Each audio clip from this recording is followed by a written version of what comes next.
Assalamualaikum warahmatullahi wabarakatuh.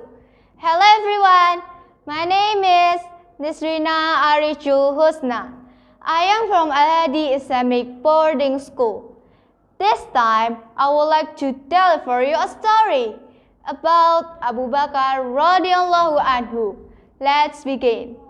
Abu Bakar was born in Makkah, a Quraishi of the Banu Taim clan.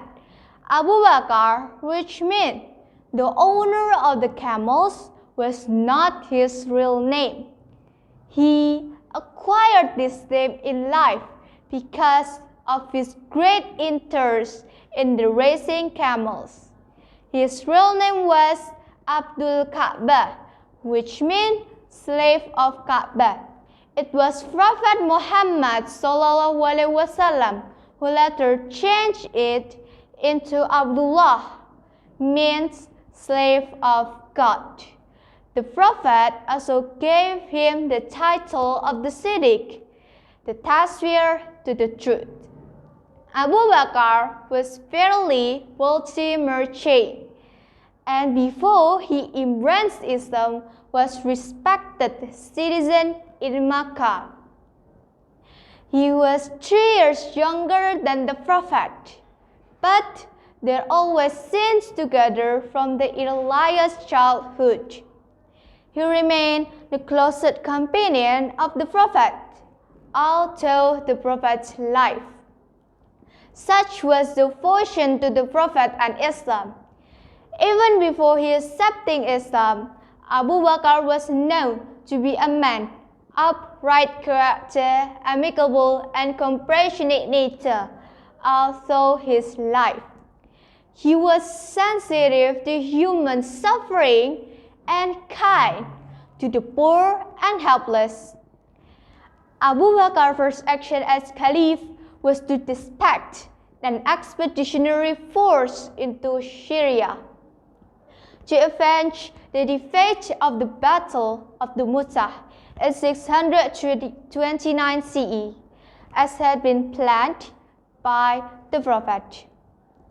Following Muhammad's death in 632, Abu Bakar was succeeded the leadership of the Muslim community as the first Rashidun Caliph, being elected in Shakifah. During his reign, he overcame a number of uprisings collectively known as the Ridda Wars, as a result which he was able to consolidate and expand the rule of the Islamic State over the entire Arabian Peninsula.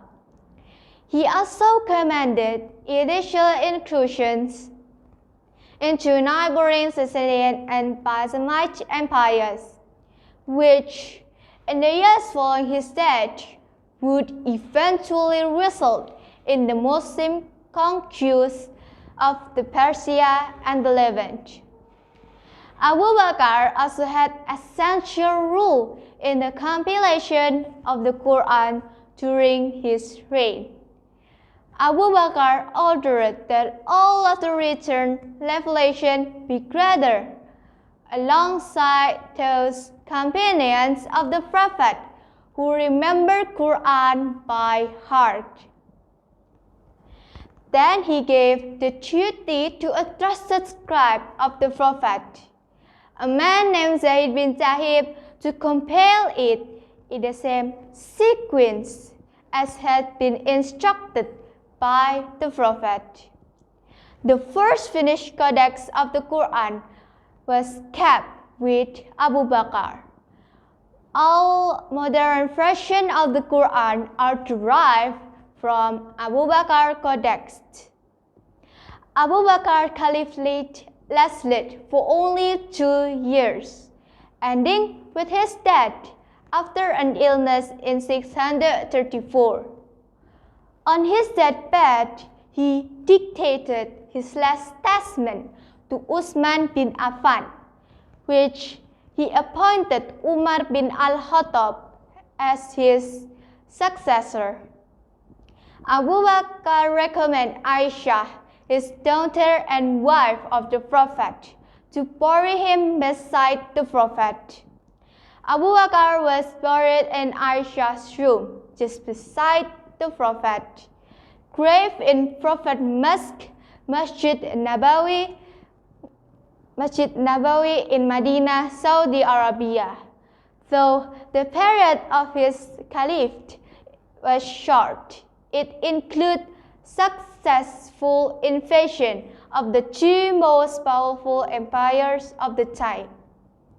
That is all my story about Abu Bakar radhiyallahu anhu.